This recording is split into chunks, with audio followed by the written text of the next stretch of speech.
Well, thank you all for taking the time to be here for our Black History Month Roundtable discussion about really creating access to the American dream. If I were to say it any other way, I'm not sure how I would say it. Access to capital, understanding entrepreneurship, for me, is about achieving your version of the American dream. As a kid growing up in poverty in a single-parent household, the one thing I can tell you is that I thought there was only one way out of poverty as a kid in South Carolina, and that was athletics. I'm so thankful that I was wrong. These gentlemen and young lady will have an opportunity to talk about actual pathways out of poverty and into a position of equity. And I look forward to hearing the panel discussion. As Byron can attest to, Congressman, sometimes they call a vote at the wrong time. And we are in the middle of a vote right now, so I'm going to have to leave it about 5 minutes to come back. But I want to say to each of the panelists, Matt Cowell, Marcus Shaw, Ryan Frazier, Shalonda Armstrong, Chad Strader, Herb Drayton from my hometown of Charleston. Thank you all for participating, and I look forward to hearing the discussion and watching what I miss while I'm gone. But I will, without any question, look forward to hearing about how we increase the opportunities to have the access to credit. How does that work? What do we do in order to create a roadmap of financial literacy where the relationships that are necessary for success to occur, to be achieved, actually happens? The one thing I don't want is another meeting or another roundtable discussion and nothing actually changes as a result of that. None of y'all have time to waste. And I certainly thank you for not just being here, but investing your time and your expertise in such a way that we all benefit from it. So with that, Congressman, I'll turn it over to you. Byron Dawes. Well, thank you all for taking the time to be here for our Black History Month Roundtable discussion about really creating access to the American dream. If I were to say it any other way, I'm not sure how I would say it. Access to capital, understanding entrepreneurship, for me, is about achieving your version of the American dream. As a kid growing up in poverty in a single-parent household, the one thing I can tell you is that I thought there was only one way out of poverty as a kid in South Carolina, and that was athletics. I'm so thankful that I was wrong. These gentlemen and young lady will have an opportunity to talk about actual pathways out of poverty and into a position of equity. And I look forward to hearing the panel discussion. As Byron can attest to, Congressman, sometimes they call a vote at the wrong time. And we are in the middle of a vote right now, so I'm going to have to leave it about 5 minutes to come back. But I want to say to each of the panelists, Matt Cowell, Marcus Shaw, Ryan Frazier, Shalonda Armstrong, Chad Strader, Herb Drayton from my hometown of Charleston. Thank you all for participating, and I look forward to hearing the discussion and watching what I miss while I'm gone. But I will, without any question, look forward to hearing about how we increase the opportunities to have the access to credit. How does that work? What do we do in order to create a roadmap of financial literacy where the relationships that are necessary for success to occur, to be achieved, actually happens? The one thing I don't want is another meeting or another roundtable discussion and nothing actually changes as a result of that. None of y'all have time to waste. And I certainly thank you for not just being here, but investing your time and your expertise in such a way that we all benefit from it. So with that, Congressman, I'll turn it over to you. Byron Dawes.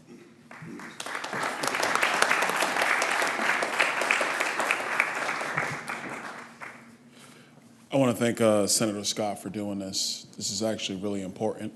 It's really, really powerful. To the panelists, thank you for being a part of this. I agree, and I want to echo what Senator Scott has said. You know, we don't really have a lot of time to waste.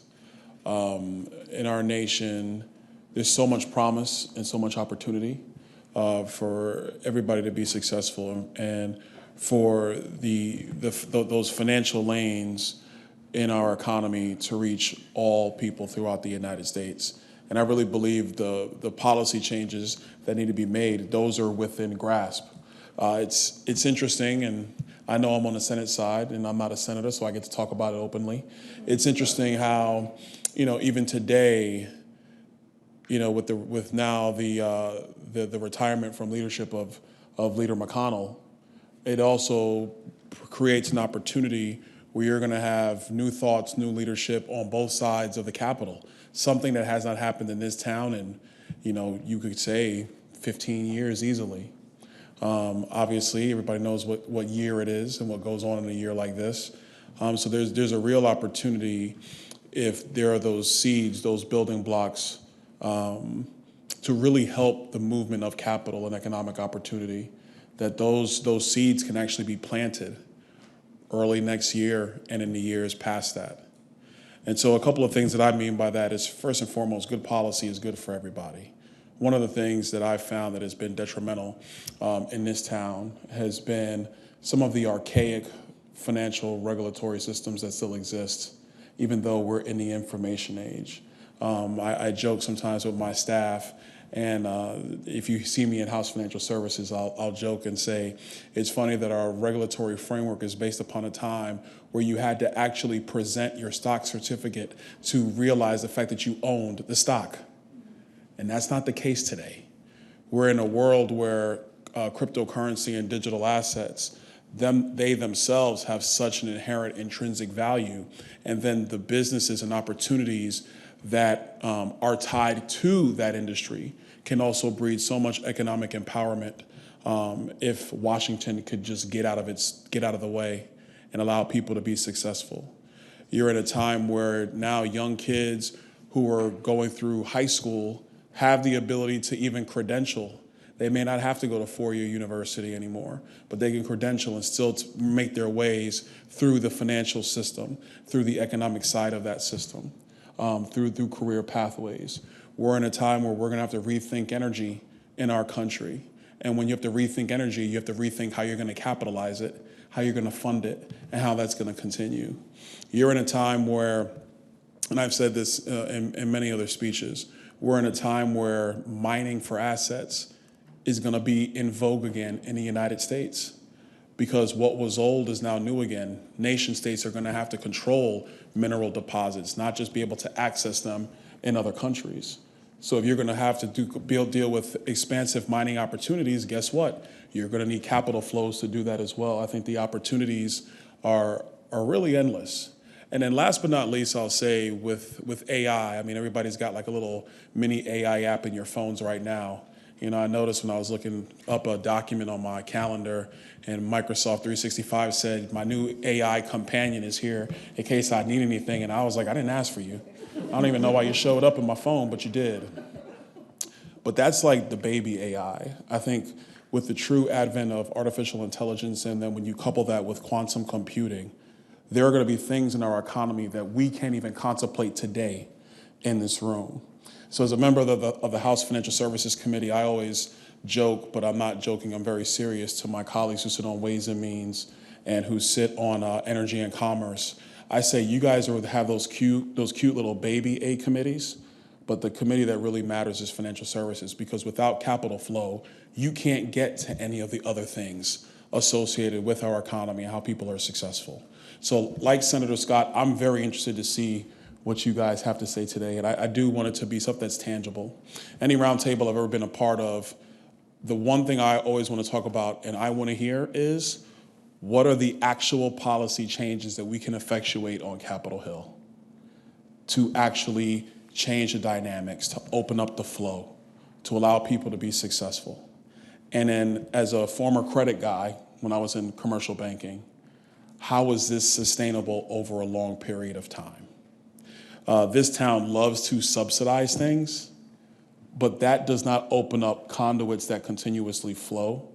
Having clear rules to the road are the thing that allows for capital to flow, ideas to flow, and then for businesses not to just become a startup, but to be what we call in the banking industry a going concern that can borrow money, repay money, pay people, expand operations, and create beautiful, beautiful products, businesses, and services. So with that, I'm looking forward to the conversation. Thank you guys for all being here. Enjoy. I also will say this. It's an interesting time in the House. I got to run back to the House, but my team is going to be here. They're going to be taking copious notes. It's copious. Copious. Lots. But seriously, thank you so much. And Senator Scott, again, thank you for your leadership. in this endeavor and all your work that you've done in the Senate. So many other things that have already been accomplished, like opportunity zones, could not have happened without you being here in your leadership. So I appreciate you immensely. See ya.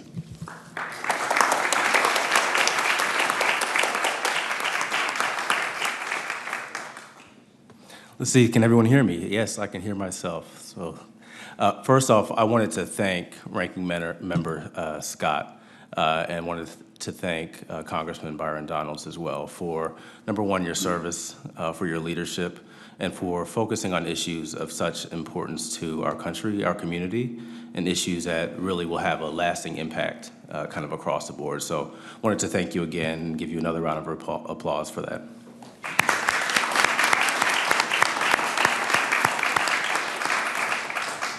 So first off, excited to be here. I think I've been looking forward to this panel, as I know several of the other panelists have. We've had a chance to engage a little bit leading up to it. My name is Lance Williams. I am head of U.S. Government Affairs for Barclays Investment Bank. We have a 330-year history, operated in over 38 countries across the world, 92,000 employees, 12,000 here in the U.S. alone. But really what we are here to talk about, and my role here in this panel, I think, number one is to kind of get out of the way and hear from some of the experts on the panel. We've talked about that a little bit already. I think that the other piece is to kind of keep it simple for me. So that's my role, because as you know, you look at my background and it's in banking, right? And some of the folks here on this panel have very real experience in some of these areas we're going to talk about. So the issues we will speak to today are access to capital and financial literacy. And specifically, this is Black History Month. I guess not the last day of Black History Month because it's a leap year this year. But what we can do for minority communities in financial services, expanding those opportunities across the board. So what I'm going to do is go to each of the panelists and give us a minute to introduce yourself, number one. And then essentially, what does access to capital mean to you in your journeys? And what does it really look like in the capital stack when we talk about starting a business and then moving on to scale, et cetera, et cetera. So I'm gonna first go over to my Morehouse brother, Mr. Shaw, if you want to kick us off. Lance, thank you so much. My name is Marcus Shaw. I'm the president and CEO of Alt Finance, a nonprofit organization that was developed. Are we on? Thank you. My name is Marcus Shaw. I'm the president and CEO of Alt Finance, a nonprofit organization that was founded in 2021 to help support a pipeline of students at historically Black colleges and universities like my alma mater, Morehouse College, find a path into the world of alternative investments. That's private equity, private credit, real estate, and infrastructure. This was launched with the support of Apollo Global Management, Ares Capital Management, and Oaktree, three large companies operating in the alternative investment industry.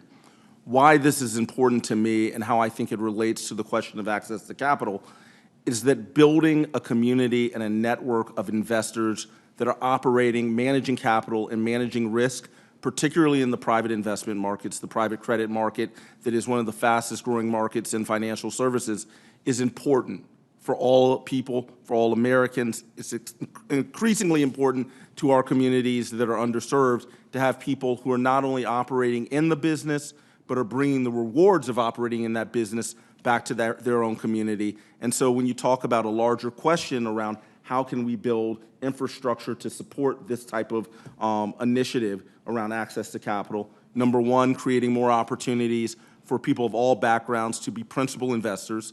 Number two, creating a stronger network of companies that are looking for investment and bridging the gap between those two parties. And so the work that we're doing at Alt Finance is around that. I'm excited to be here today. Thank you, Lance. Thank you, Senator Scott and Congressman Donald, for the opportunity.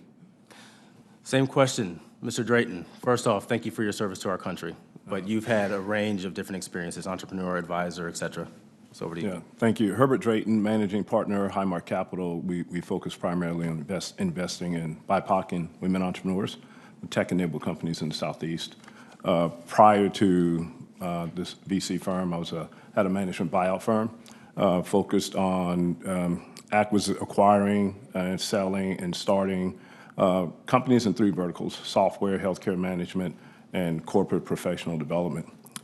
When I also serve on a number of nonprofits, Coastal Community Foundation in Charleston, which is a $497 million organization. I was past chair and grant out about $30 million a year along the 9 coastal counties of South Carolina. It's where I learned the true framework for capital. In Passing Gear Philanthropy, we have this acronym called SMIRF, S-M-I-R-F. And it teaches us that we have 5 forms of capital and we should deploy them in every situation that we're engaged in. There's social capital, who you know, how you engage in your community; moral capital, what are you willing to risk if something's not right in your community; intellectual capital, what smarts do you bring to the table; your reputational capital. How do you leverage what you've done in the past to create situations for other entrepreneurs in the community? And of course, financial capital. When we think of the capital, I believe that, as I share with entrepreneurs, we should all endeavor to move from being an entrepreneur to an employer to a philanthropist and then an investor. That completes the entire continuum of an entrepreneur. You can't just be an entrepreneur and go from business to business. You got to find a way to give back to the community. The final thing I will say is most early startup companies, they need what I will call a readiness scaffolding built up around them. As minority and women entrepreneurs, we don't have that invisible ecosystem that most white entrepreneurs have. I didn't have a CPA in my family. I didn't have a number of business owners. I didn't have a marketing executive. So what we try to do is build that readiness scaffolding for the entrepreneurs that we engage in. We bring in fractional executives at the finance level, at the CEO level. We also do RFPs to help them understand what their marketing needs are and have professionals do the work that they don't know how to do at this point. Same thing with the legal services. The SSBCI funds that are available right now, while our state in South Carolina, we made a commitment to investing not only in emerging managers, but educating people who want to get into the space. We're also leveraging those technical resources to provide the entrepreneurs with that knowledge that they need so that they can move into their business seamlessly and effortlessly. Glad to be here, and I'm looking forward to further discussion. Thank you so much.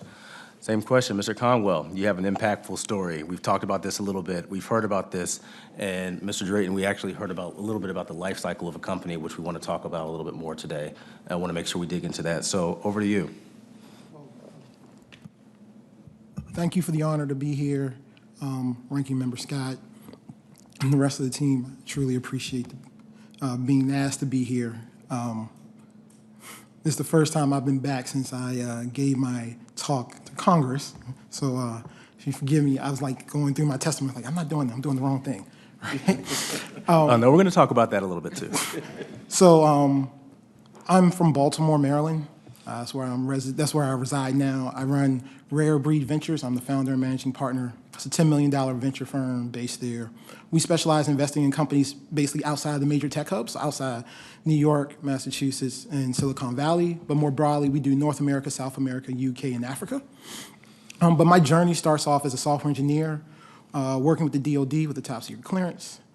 Did that for many years, then went on to be a 2-time founder. One success, one not so much. It's the journey. And then found my way to the investment arm of the state of Maryland, the Maryland Technology Development Corporation. They are the largest funder of early stage tech companies in the state of Maryland. I was the first person of color to be on their investment team. And in less than 6 months of being on the job, I came to them with a proposal to start a pre-seed fund to invest in minority entrepreneurs earlier than anybody else, because that's what we did, and we were trying to figure out how to invest in more black founders. I then led the effort to create what was at the time the first and only state-backed pre-seed fund for women and minority companies in the country. It was known as the Builder Fund. It is now known as TechCo Social Impact Fund. Before, in 2020, stepping out to start Rare Breed Ventures. And so when we talk about access to capital, this goes to my story and my North Star.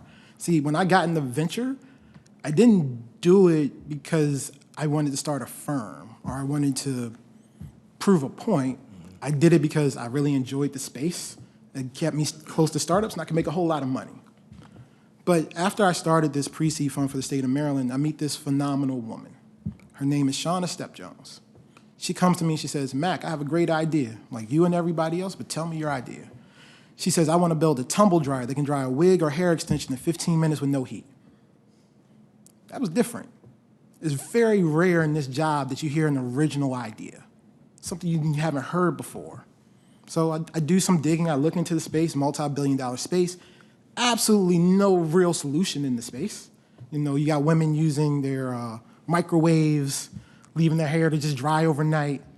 It's like their only real solution. You got salon owners like jerry-rigging dryers in their shop, putting rubber bands and things to hold it up. I'm like, oh, this woman's on to something.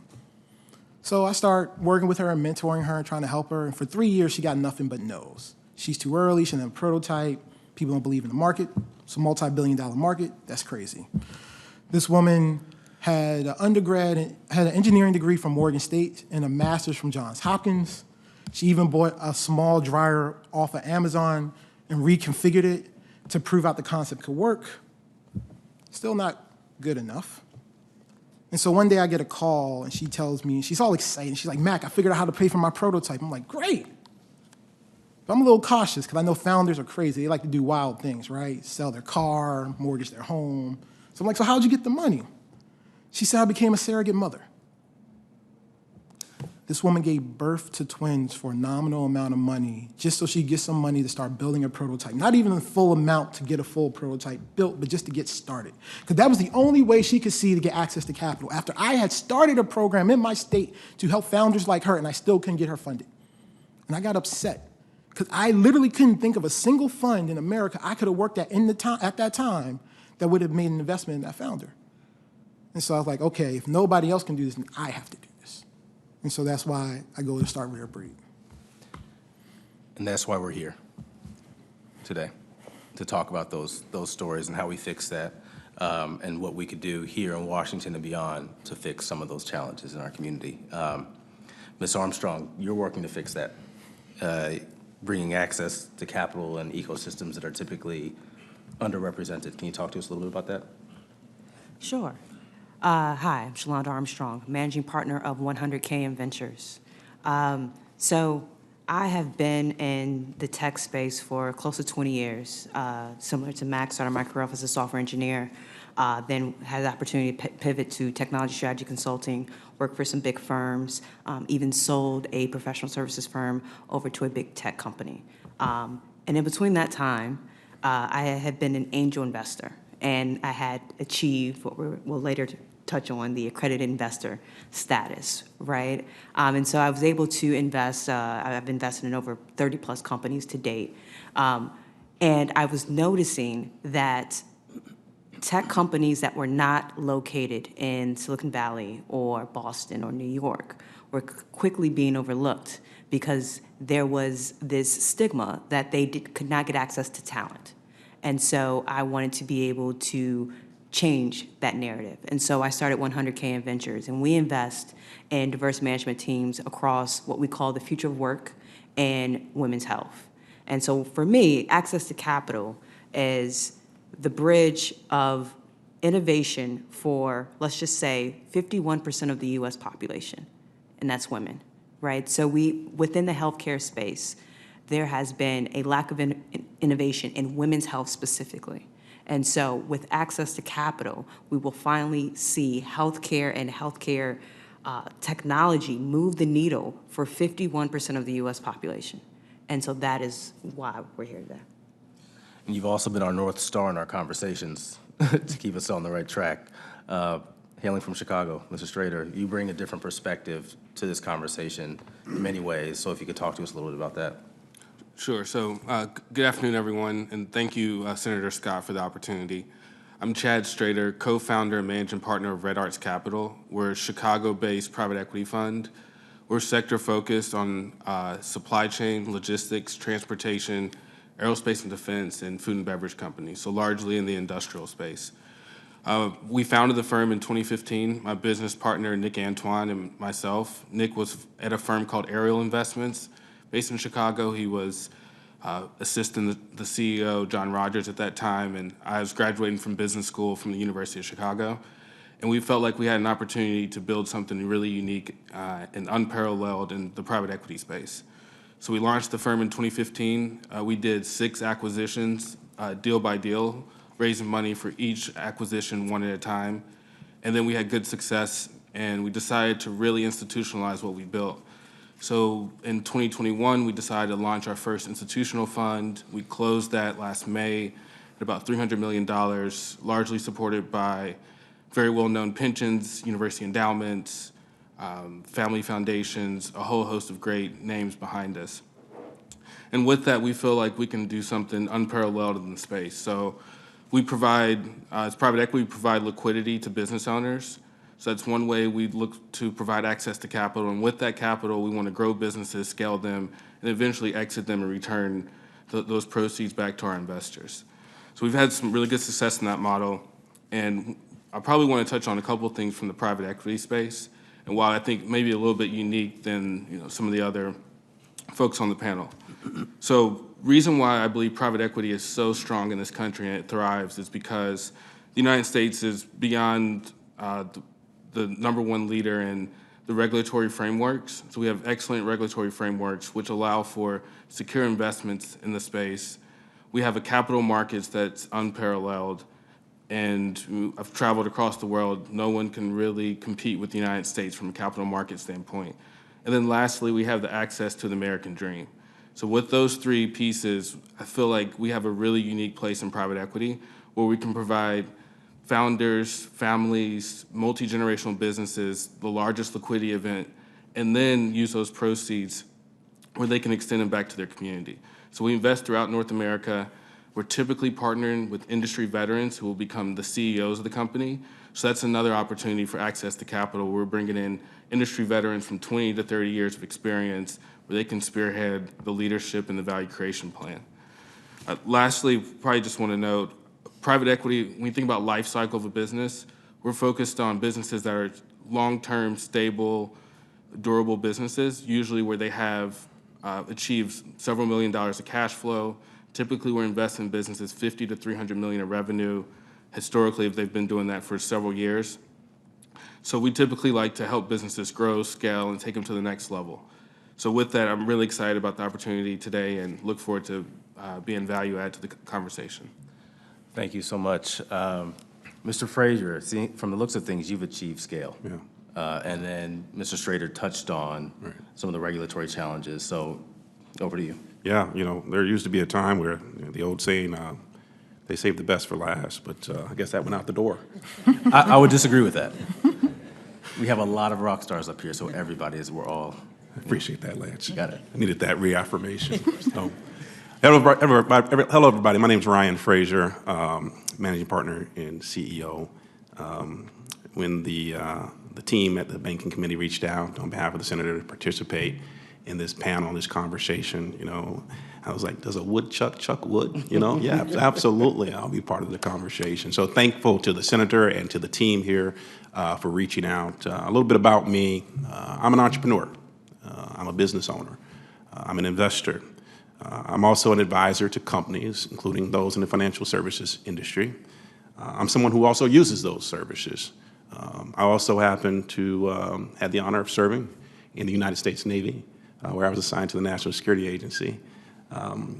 Well over a decade ago, I started my advisory firm with a focus on bringing strategy around governance in business. Over the years, we've expanded and evolved, if you will, to include things like sustainability and finance. Because we believe those are important parts for businesses of all shapes, all sizes, to include into their business growth plans. We operate today, of course, in the U.S. I'm in the Rocky Mountain region, so Colorado, but we also do some work in Southeast Asia, primarily Thailand, Bangkok. I'm really here today to hopefully contribute to the conversation, but to just hopefully bring some grassroots perspective. I like to say, my office literally sits at the corner of Main and Street. So I think it's important that you have those perspectives around the table to hopefully help inform some of the policies and considerations that are happening here in Washington. So I appreciate the opportunity to be here. Now, over the course of the 25 years, I've not only invested in my own company, but I've also invested in a number of ventures and made some investments as well. Some have been successful, and many have failed. And so I know what it's like. I've learned a hell of a lot. But I think there are so many business owners around the country who are really facing this challenge. And I know we've been having this conversation for decades. And I know we've moved the needle somewhat, but there's still a lot of room for growth. I think about Amanda Gordon, who I just talked to the other day, the founder of Gojo Auto in Denver, Colorado, who says to me that when she needed access to capital the most, the system wasn't there for her. You know, how do we address that so that more, in her case, African-American women, but for that matter, no matter who you are, have the ability to access, whether it be cash, revolving loan funds, private equity, in order to help move their business from startup to scale up to sustainable growth and to exit. And so I look forward to participating in the conversation. Thanks for an opportunity to be here today. Two things I've already omitted. First off, thank you for your service. No worries. And the Senator Scott's team, the boss is not here to see it, but thank you again for all the work that you guys have done in pulling this panel together. Credit goes to you all. First question over to Ms. Armstrong. So as I understand it, less than 2% of venture funds go to black entrepreneurs and even less to women, to black women. How do we fix that challenge? That's a complicated question. Well, I think it starts in a couple ways, right? And so it's not just venture capital dollars, it's private capital, right? And how we fix that is we need to start identifying who is writing the checks, right? And so even as we sit on this panel, there's only one woman on the panel, right? So we need to start providing more opportunities for women at all levels to be part of the various asset classes, to be check writers, or what we would call limited partners, whether it's in private equity, credit, venture capital, so that we can move that number. Because there is something unique when you have a woman on your team or is able to allocate funds where that number starts to adjust a little bit. Are we going to completely close that gap? Maybe not, right? But it can move. I think one thing that doesn't get highlighted enough within that 2% number is 2% goes to black founders for venture capital. I think it's 0.001 goes to black women. And so if we can even get to 0.02, we have moved the needle. Yeah, that's a big step. All right. So there's so many questions there in that response that I have for you, like why is one question, right? How do we bridge that gap is another, which I think you've talked about a little bit already. But thinking about, like, as we move forward, as we increase that number over time, and some of those dollars do go to minority or underrepresented communities and women in a very different way, how do you help them scale? Once they get the capital, what is the next step? How do they become one of us or one of you all on this panel? And I think that's a great question. Once they receive any type of private capital, what comes after that, right? And it's not just the capital that these entrepreneurs need. They need the support. They need guidance. They need someone to possibly talk them off the ledge, right, when things don't go right. And so how do we make sure that we're providing that across the board for these entrepreneurs? They're going to need help with all of the nuance of scaling a business, the stuff that's not fun, the stuff that's not sexy, but it's required for them to get to the next level. And sometimes I think what happens is we are thinking that the dollars will solve the problem, and it's only just the tip of the iceberg. They need the dollars, but they also need the additional support there. So I think all of us, as we sit around this table, we have all taken pride of making sure that we're helping entrepreneurs past just the capital conversation, but also the additional support that's needed to continue to scale. So I want to take it a little bit in a different direction. It's a conversation that we've had on this panel. You talked about understanding the risk a little bit and support and providing that type of guidance. This is an open question for the panelists. Understanding kind of what place in the capital stack do you go to? I heard a little bit of talk about, well, VC might not be the right place to go to. Maybe it's private equity. Maybe it's an angel investor. does somebody want to jump in on that question? I think that's just an important piece to understand. Yeah, I'll kick it off, and I'll just say, one thing that I think we need to really be mindful of is when we talk about going after venture capital dollars, that is the most expensive capital that you can go after, and that there's other types of capital that may be more, we'll just say, appeasing to the capital stack that makes sense for that business. So venture capital is only for, high growth, fast moving businesses, and it's not meant for every entrepreneurial endeavor. So I'll just start there. You guys. Yeah. I think it's important for us to understand, in a capital-driven economy that we live in, a fundamental understanding of capital and risk is necessary. And so what we're doing at Alt Finance, but I think what's important to the landscape, I spent a decade as an investor, both on the buy side and the sell side. I've spent another decade working with entrepreneurs in Tennessee and Alabama.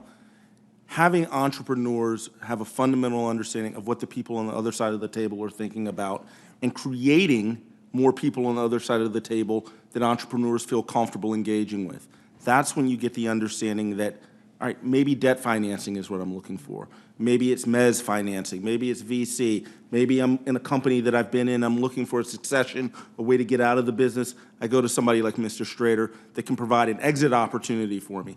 I think building a full understanding of what risk looks like and having people become more comfortable with risk early on, even in their adolescent years, is important to building a strong framework for what we're looking for as entrepreneurs, what we're looking for as investors, and understanding that that ecosystem is bilateral. Good entrepreneurs need to know good investors, and good investors need to know good entrepreneurs and good businesses in order for the system to move with true liquidity.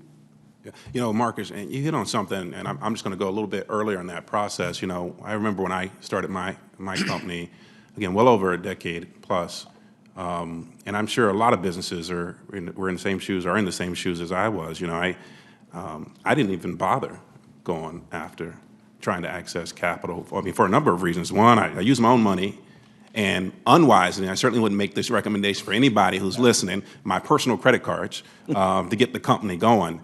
Wish I wouldn't have done that, but I did it, and somehow we found our way through it. But there's, and we'll get to this maybe later in the conversation, but there's, I think, generally, in large part, a lack of trust, in this system that we have in this country. It may be because we don't fully understand. It may be because it's a lot of mystery, so we need to do some demystifying of the system. But also because of, in my particular case, I felt like I didn't feel like I knew. I lacked some of the right relationships that would allow me to move down this path, right? From a startup to scaling to sustaining growth and so forth. And so that's a large issue, is you got so many people who are on the sidelines right now, and they don't, with respect to accessing the capital, because they just don't want to go there. Maybe they don't want someone to own their company. Maybe they don't want to find themselves in debt, but there's a number of reasons why people don't access the capital, and a part of that is because the system we have, it's not that transparent. I want to talk about the system, but Mr. Drayton, or?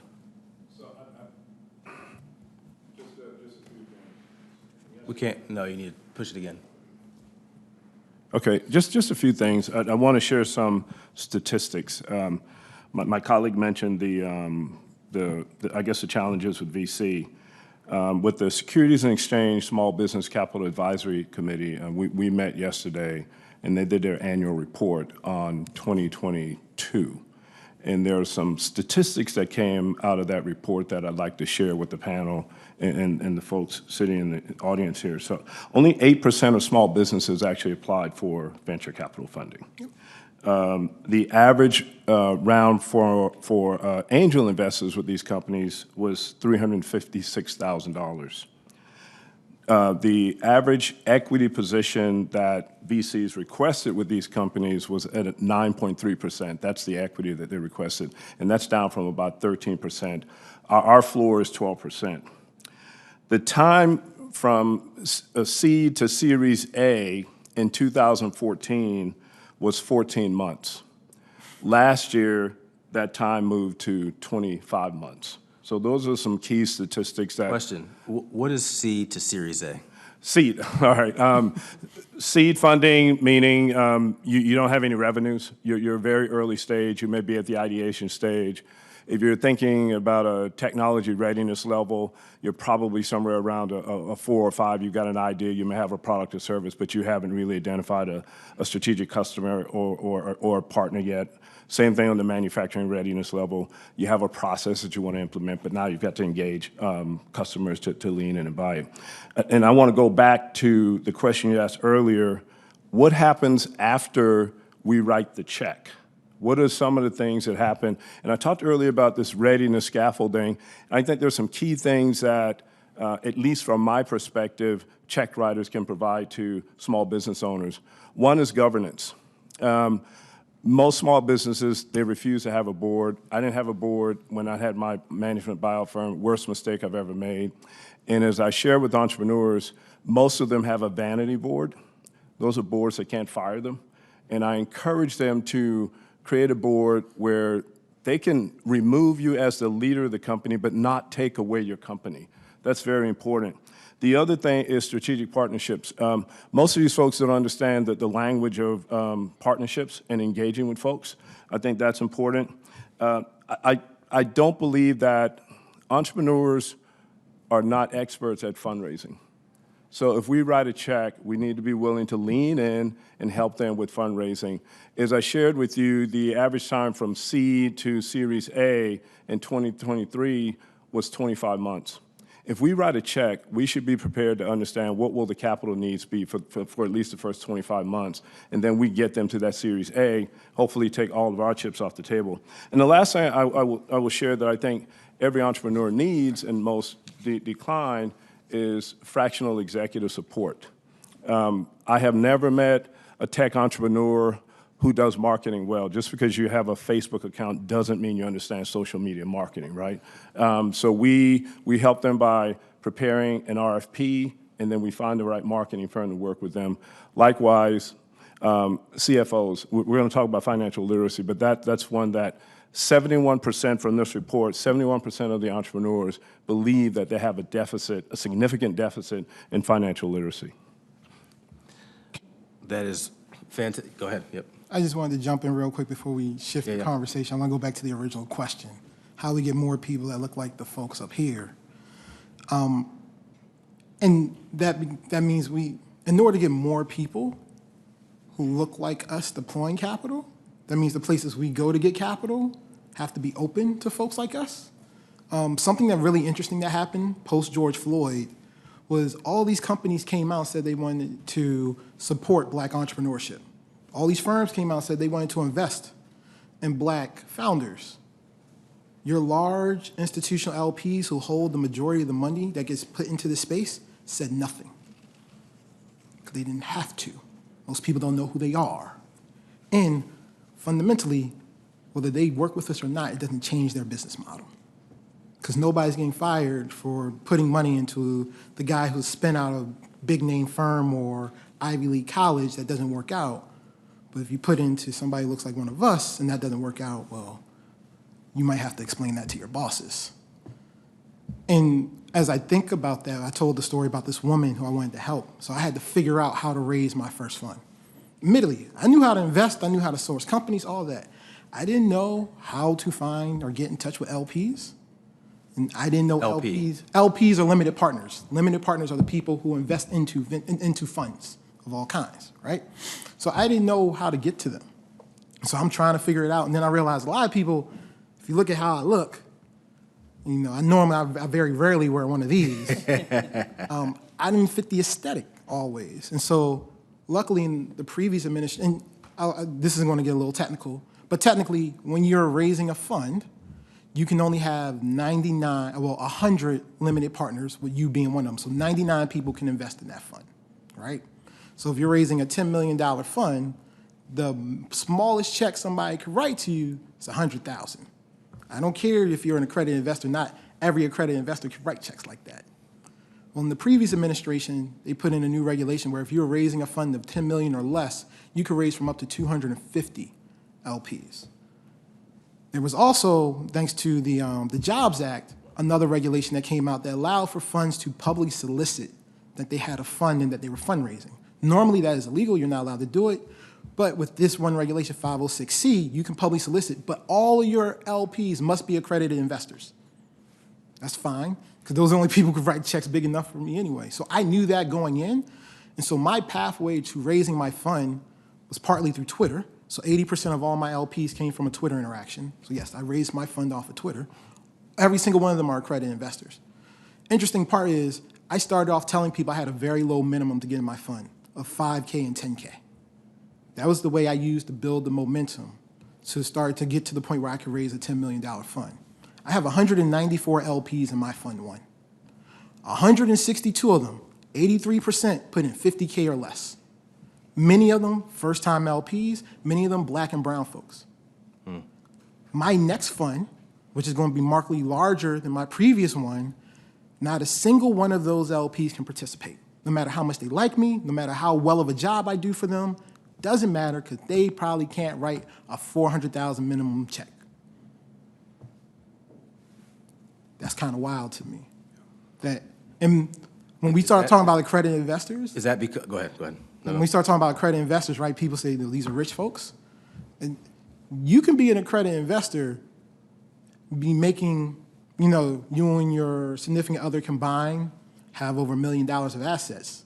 That doesn't mean you got $5 million sitting around the bank to just put into a private company or a private fund that you're not going to see anything back from for at least 10 years. Like most people can't, there's a lot of people who can't do that. But there are plenty of those folks who can write a 10, 20, 25, 30, 50K check, especially people who look like me. But a lot of those people are left out of this industry, and I'm talking specifically the asset class of venture capital and private equity. They're fundamentally left out because they can't write checks large enough to be a part of. And that's because of the limitations on how many people can invest in these firms. And these are rules that were set post the Great Depression, right? Like I feel like we can update some of these things. If you change that number from 100 to 500, I can raise a $50 million fund the same way I did my $10 million fund and still give all those people access. Because access to capital, we're talking about the entrepreneurs, but what about the successful people who want to get into this asset class? They're still being left out. And so there's a way to get to that. Sorry. So, no, that's actually spot on. And I'm going to go over to Mr. Strader here in a moment, but I want to come back in this next conversation about, because I think you started talking about and touching on the regulatory environment and the policy environment in which you were able to be successful. I want to understand the difference between the fund now versus the fund you're raising and why some of those same people can't invest in that fund because of those limits. So I'm going to go over to you, Mr. Strader, if you want to kick us off and talk about the regulatory environment, why it limits, we might think, some different underrepresented communities, et cetera, from your perspective.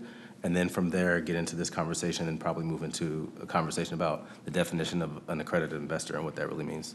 Yeah, sure. So I believe that there's a tremendous opportunity in this country. So the American dream should be available to all, and that's really what all we're looking for is access to the American dream. And I would just say, so everyone, just imagine right now, just imagine anyone that has a dream and they're willing to put in the work to achieve it, they have the opportunity to make it a reality. I believe there's three things for that to occur. You need good health, great education, and then lastly, economic freedom. And that's something that I believe all folks want, that dream, a dream that belongs to all of humanity. I believe that the United States does provide that opportunity. So I believe that the regulatory framework, there's always progress to be made, but it has demonstrated over a long period of time that it does give folks like ourselves an opportunity. If you were to date back 100, 200 years ago, it may not look the same. So today, I do believe that the framework is going to continue to provide access to folks.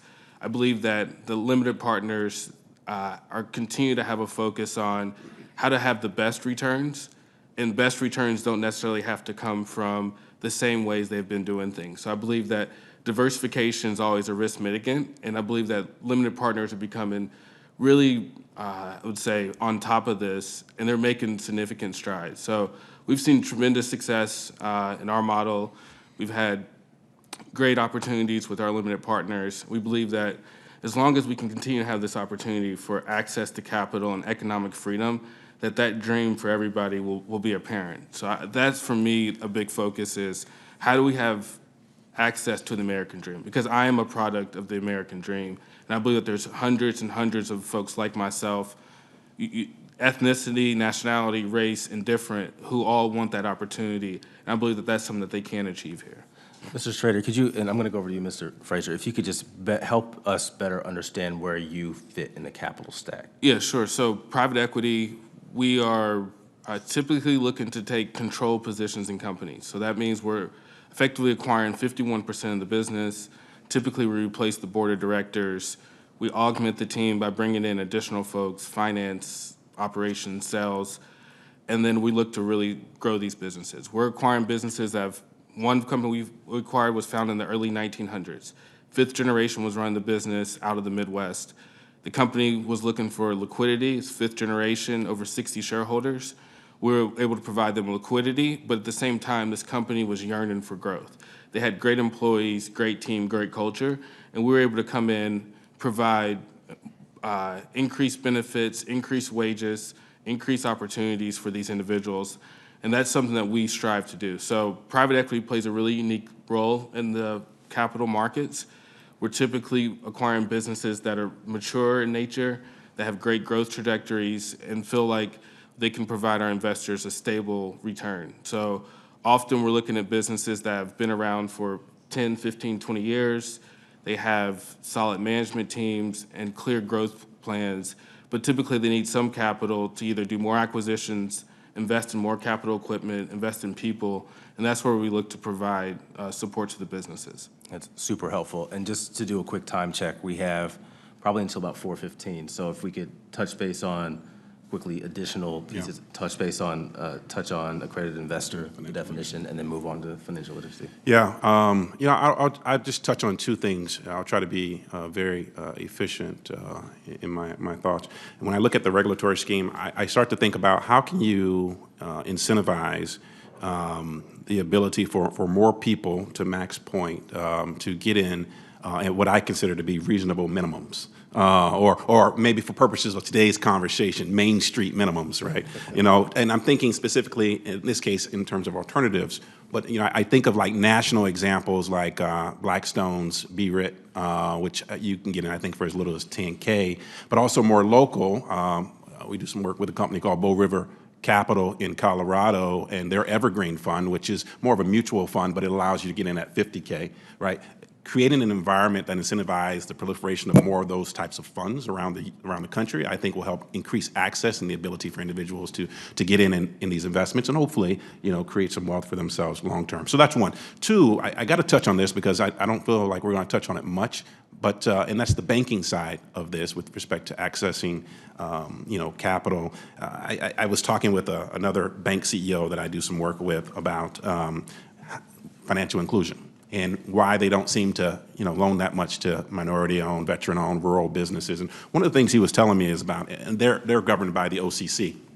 When they look at these loans, these companies, right? They have this scale from 1 to 13. 13 being the most riskiest loan. And based on where the company falls on that spectrum, that means how much money they have to set aside in what's called their loan loss reserve. So you're talking millions of dollars that are left on the table because these banks are like, I'd rather not. We'll just let the CDFIs, we'll let the SBA handle that, which means a lot of folks who would like to get that access to capital through the banks are left, if you will, without the opportunity. So that needs to be addressed too. I feel like the pendulum, right, the proverbial pendulum has swung too far. We absolutely understand the need to protect against possible loss, for the overall banking system. But there needs to be some flexibility that allows these banks to really have the backs of those on Main Street, and I think that's one area they can start. I think you spot on. You talked about some of the capital risk-weighted assets that banks need to hold and set aside for different types of risks that we take on, and a lot of this has been kind of post-Dodd-Frank that banks have had to increase that capital reserve and allocation set up. So we're not going to go too deep into that, but I think you're spot on. I would mention that Barclays has made some pretty significant investments kind of across the board in VCs as of late, with Black founders, $50 million most recently to Zeal Capital Partners. Of course, I had to put that plug in there. So, of course.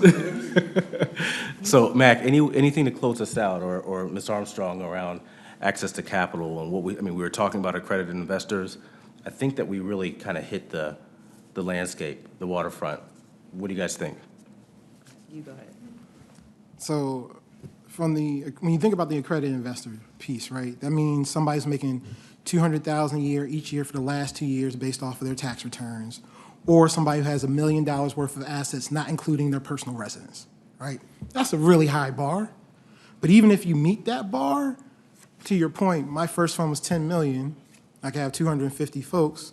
Okay, I can get a few folks with a smaller check size and kind of average that out with some larger checks to come in, right? My second fund targets 40 million. I can only have 100 investors, myself being one. That means the minimum check I could take from anybody is 400,000. So that means for that 162 folks in my fund one who put in 50K or less, none of them can write a 400K check and know that they can't touch that money for 10 years, right? And many of those folks looking like me. And so when I think about this, I think about how do people become accredited investors? Because I also have friends of mine who have good jobs. They've done well for themselves. They're not accredited investors, but they have some money saved away. And they're like, hey, Mac, I'm going to put money into your fund. You can't. Legally, you can't. Even though you want to, even though you think I'm going to do a good job, even though you know I know what I'm doing, even though you got the money and you understand the risk, you are legally not allowed to. Well, there's a fairly easy solution for that. FINRA has a bunch of tests that people can take, right, to get accredited in their work in finance. It ain't that hard to put a test together for somebody to be able to show you they understand the risk of being an accredited investor. That's number one. Number two is increase the amount of investors that can be in funds. Like the fact that there can only be 100 LPs in my fund means that, first of all, the people who can't write a big check, they're already written out. But it makes more sense to allow more people to write smaller checks to diversify their portfolio. Don't just say, hey, I know Mac from Twitter, I like him. He's the only guy I can write a check to. Here's the one check, thank you. No, that's not how you put together a good investment strategy. And I would coach these folks before they made the investment. They'd be like, well, why would you tell me to give you less money and spread my money out other places? I want to give you all of this. I'm like, because that's not good business sense, right? I know this is the only time you're going to be able to put a 20K check in a firm and you want to do that. But you're better off putting 10K in my fund and taking the other 10K and splitting that in half and putting that into 2 startups, right? Come up with a blended strategy. But because of these rules, you don't even allow for that. So from my standpoint, put together a test that makes it, that allows for somebody to show they understand the risk of being an accredited investor and allow for more accredited investors to be in funds. The pushback we always get is, well, what about you taking advantage of folks? You know, how's this going to help? The more people that can be in funds, the more people that look like me can support people that look like me. And what we know from Harvard Business Review is a founder of color is 4 times more likely to get an investor who looks like them. But there's so few of us. Yep. What is that? What are we really doing? Spot on. Just quick point. I mentioned the SEC Small Business Capital Formation Advisory Committee to you folks. We are actually looking at recommendations to the SEC, and out of the meeting yesterday, one of the definitions we're looking at that we're going to submit to the SEC, not changing the current definition, but to make it more inclusive, is we're going to recommend that accredited investor also consider 5% of a person's income or net worth for the past 12 months. And we're also going to suggest education awareness for not a certification, because that's an artificial barrier. And we're also going to recommend that folks such as you and I require a risk awareness statement is included for folks that want to invest. So that's sort of democratizes the process and makes it a little bit more inclusive as well. So those are some tangible, I think, outcomes and actions that can be taken in this space. So I think we're going to move over to financial literacy. I think this kind of dovetails nicely into financial literacy. I want to get a sense from, really this is an open question for the panel. How are you able to navigate the capital market system? You know, what empowered you in your careers? What did that look like for you to get to this stage where you are and bridge those gaps, essentially, if there were any? Who wants to take it first? I'm going to call on somebody. I can take it. So when we started the firm in 2015, my business partner was at a firm called Ariel Investments. Ariel Investments was founded by a gentleman named John Rogers, who's one of the most prolific investors in our history. We had great relationships because of John's success. We were able to leverage the Ariel brand, the Ariel name, and that did go a long way. So when Nick and I teamed up together, we were able to really lean on the back of folks like John Rogers and help accelerate our fundraise. What I would say is I do believe that capitalism is the best system known to man. It has proven itself to work well. And I do believe that private equity is probably the most efficient, if not one of the most efficient paths to wealth creation in this country. So I think if individuals have the opportunity to invest in an exceptional asset class like private equity, where our returns are typically 20% to 25% returns, that's a phenomenal outcome. So we're talking today about how we can provide that access to those individuals. I'm not a policy person. I studied economics at the University of Chicago, but I do believe that the people who need it most, we should be able to provide that opportunity. How? I'll leave it up to the smart folks in the Senate and the House to figure out, but I do believe that we do have a unique opportunity in the United States to continue to allow for great wealth creation. We're seeing it today, baby boomers are retiring. That's going to be a tremendous amount of wealth that's going to move across generations, and it's going to continue to happen. So how do we continue to provide that unparalleled opportunity? I think folks like ourselves on the stage will have to step up and continue to lean in, but there are opportunities out there, and I do believe that capitalism and the capital markets are a great system. I'll dovetail on Mr. Trader's comments. I think we spend a lot of time talking about access to capital from an entrepreneur standpoint. I think what's more interesting is the access to risk. And by that I mean there are hundreds of thousands of people like the folks at this table that have done well commercially in their life and have to put their wealth somewhere in an investment vehicle. And so, much like any investor, they're in a search for risk. They're looking for risks that they can take. We've got to make sure that people are properly educated at a young age on what risk is. I talk to my own children. You know, gone are the days of financial literacy looking like set up your savings account and manage your credit card, right? Today, the conversation about what the capital stack looks like, the risk that you take as a debt investor versus the risk you take as an equity investor, and everything in between is something that students need to know at a very young age.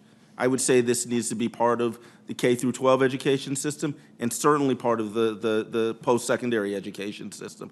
That's the work we're doing at Alt Finance. Once you do that, you start to solve for the equation of how do you build wealth. If you think about real GDP over the last 40 years, it's call it 3%. That's the price, the coupon that you get just for staying at your job. It'll move up 3% every year. S&P 500 returns 6 to 7% over the same period. So you double your wealth by being an educated investor, investing in the most liquid markets. Mr. Strader's comment, if you're in the private markets, those returns are teens, up to 20% at the highest range of the risk spectrum. That's the difference between working a good job, being able to send your kids to school, and working a good job and being able to set up generational wealth, you know, being able to take care of your parents if they get sick, being able to take some time off. I do that. I have an 88-year-old mother who has dementia. If it wasn't for the opportunity I've had in the investment world, it would be impossible to take care of her, all right? So as you're thinking about entrepreneurs, also think if we can build an ecosystem with more investors that are able to find risk where they need to find risk, that creates an opportunity. Financial literacy is important, that this has to be something, whether you're an entrepreneur, whether you're a student, or whether you're a seasoned investor, it has to be something that's understood by all aspects of the community. Because, you know, capitalism is the best system we have. It does not benefit this country not to have full participation across all demographics in the investment landscape and in the entrepreneurial landscape. It's not good for the country, no matter what side of the aisle you sit on. I think we can all agree on that. So I guess the question I'd have follow-up is the how. Right? Yeah. How do we foster the better attitudes? I heard Mr. Fraser talk a little bit about lack of trust generally, about when it comes to risk, when it comes to more informed participation and promoting more due diligence. Like, how would you? Yeah. So I think I'll start off, and I'm sure there are a number of thoughts. I'll stick with the access to risk side. Transparency on deal flow. If you are an investor and you're looking for places to put your capital to work, to find risk on deals, making sure that there's proper access to deal flow, that so that, if you have the capital, you can put money to work, you have transparency, that you're incentivized, there's certain legislation around carry, right? Removing that would tremendously reduce the risk-adjusted returns for investors in the private market, right? That's something that we need to have in place to allow people to start at firms, to create wealth through starting at firms, that allows us to continue to invest in private businesses.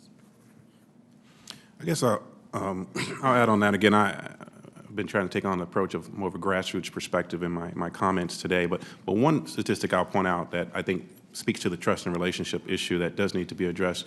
The College of Financial Planners, according to their data, just 1.9% of African Americans or blacks have a certified financial planner designation. When you talk about increasing trust and relationship in the communities in which you're seeking to expand financial services, I would suggest that's one place that needs some severe attention to drive up those numbers. That aside, I don't know about the rest of you guys, but maybe it's just me. But when I was coming up through school, I can't actually remember ever talking about money. Maybe, again, I'm sure I'm the only one in the room. But I think we need money labs. What do I mean by that? We always talk about apprenticeships and labs for this, right? But real life, hands-on experiences for young Americans that give them that connective tissue between the decisions that in the capital markets and investment and ultimately, shaping those minds so that we truly embrace, if you will, this idea that more people can access these markets. It starts early. Now, my mom, raised by a single mom, unfortunately hear that story too often, but she's my hero. She worked 2, sometimes 3 jobs to provide for 3 boys. I'm from Wilmington, North Carolina, originally. And, she didn't have enough time, frankly, for us to talk about money in the household, and I wish we would have, but she was too busy out there working to put a roof over our head and food on the table and clothes on our backs. But that aside, we need to foster more of these conversations within our educational institution or other trusted institutions where we're having more young Americans talk about the importance of investing, the importance and understanding the difference between public markets and private markets, and being able to foster that mentality, because I think ultimately that's where we need to be long-term if we're truly going to have a sustainable market-driven economy. I just want to echo that, Ryan. I just want to tell a little story about what you just touched on. So I purchased my first stock at 11 years old, thanks to a woman named Gail Perry Mason. I'm originally from Detroit, Michigan, and she is known as kind of the godmother of Detroit. She runs what we call Money Camp, based out of Detroit, Michigan, and she's done phenomenal since 1996. She actually tells me that I'm the catalyst for that. And so just that experience of, I bought 80 shares of Converse, I remember, started this journey for me of what investing was and what that exposed me to. So to Ryan's point, it's starting very early and having those conversations, understanding kind of what a stock was and how to manage my portfolio and how to think about the public markets. That got me interested into venture capital very early on in undergrad, where I actually thought, okay, I'm actually gonna launch a firm at some point in my career. It's those type of experiences and exposure very early on that moves the needle. So I just wanted to touch on that and how it actually can impact. I wouldn't be here today if I didn't purchase those 80 shares of Converse at 11. And I'm still trying to figure out why I'm here. So we got something else. Anybody else want to chime in on that? Okay. So I think over to you, back to you, Mr. Shaw. I mean, we talked a little bit about the work that you're doing with alt finance, or alt finance, depending on who you're talking to. Yeah. Can you talk us through what some of those pathways look like, some of the work you're doing, more importantly, what could be done here in this room to help with that mission? Yeah, so I think just a little bit of breakdown of the work we're doing at Alt Finance. Again, it's focused on clearing pathways for students at historically black colleges and universities into the world of private investments. So these are things outside of traditional stocks and bonds, but the type of deals from venture capital to private credit to private equity to real estate and infrastructure that supports the economy to the tune of $12 trillion of investment through these instruments. Here's what we know. In dealing with some of the brightest students at HBCUs, less than 3% of them are aware by name of the companies that operate in this space when they come into our program. These companies don't run advertisements during the Super Bowl. They're not on Twitter. They're not on social media.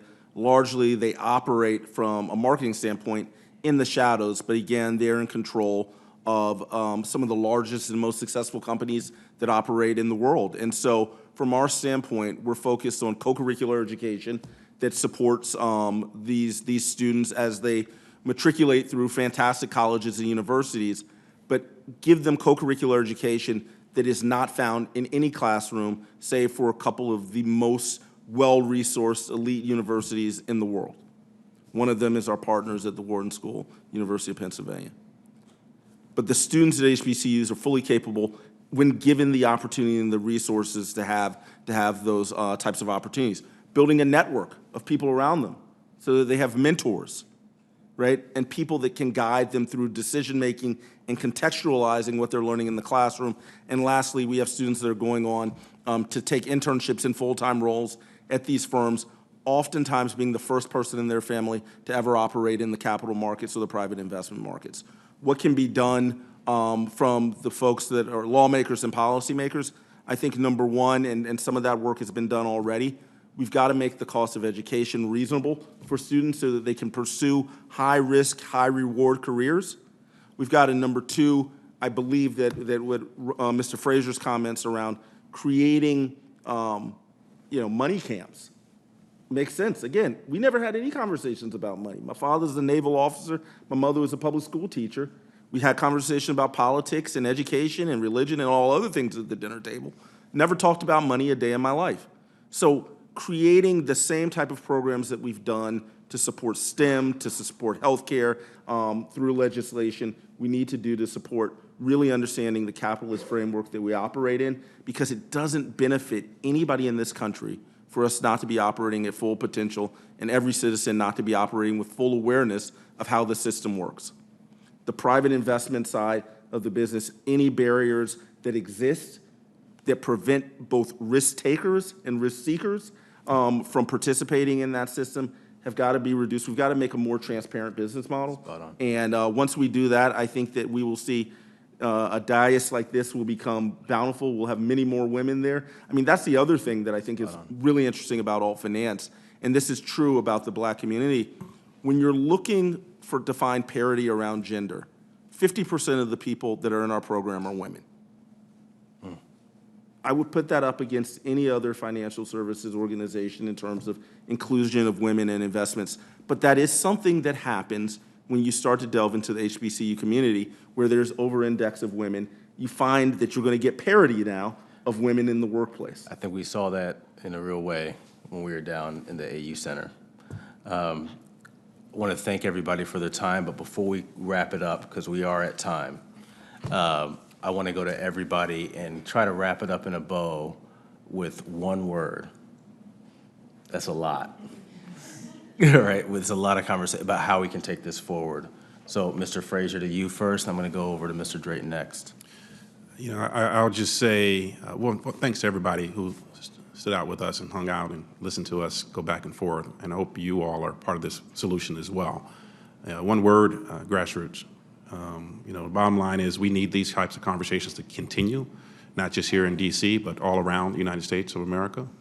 We need folks like folks around this table and those who aren't to be part of those conversations, because at the end of the day, if we're truly going to make progress, it has to be about getting more people to the table to be part of the conversation as to how we break down these barriers, address the regulations, and incentivize more access, both for businesses, whether they be women, minorities, veterans, rural, but also how we get more people involved in our capital markets. Grassroots. Grassroots. Yeah. It's more than one word, Mr. Frazier. Mr. Drayton. I will use one word, empower. In the state of South Carolina, we have what's called a venture fellowship program where we bring in minorities and women and teach them about the alternative investment space. We're on cohort number 3. I serve on the board and recommend folks, and I only recommend diverse candidates to the program, and none have ever been refused. So I would say empower, get more folks into the space. Ms. Armstrong? Same one? All right. I would say alpha, because as you look around this table, we are all creating alpha, right? And we live in a capitalistic society. That's what we do. And so when you see fund managers that look like us, think that you are going to see a significant return, and we are returning alpha and nothing different. Mr. Shaw? Can I say 2? Don't say 1. Intentional. United States government does intentionality better than any system in the history of the world. And so when we are intentional about things, we get them done. That generally leads to a better outcome for all Americans. Mr. Conwell? My word is tenacity. We all need to continue to be tenacious at going after this goal to increasing access to capital and getting away from the term access to capital and start talking about sources of capital. Spot on. Close us out. My word would be priority. So I would say ensuring that we continue to have this as a priority to all of us, that we can make the entrepreneurial American dream a reality. So good education, and I know Senator Scott's always focused on education.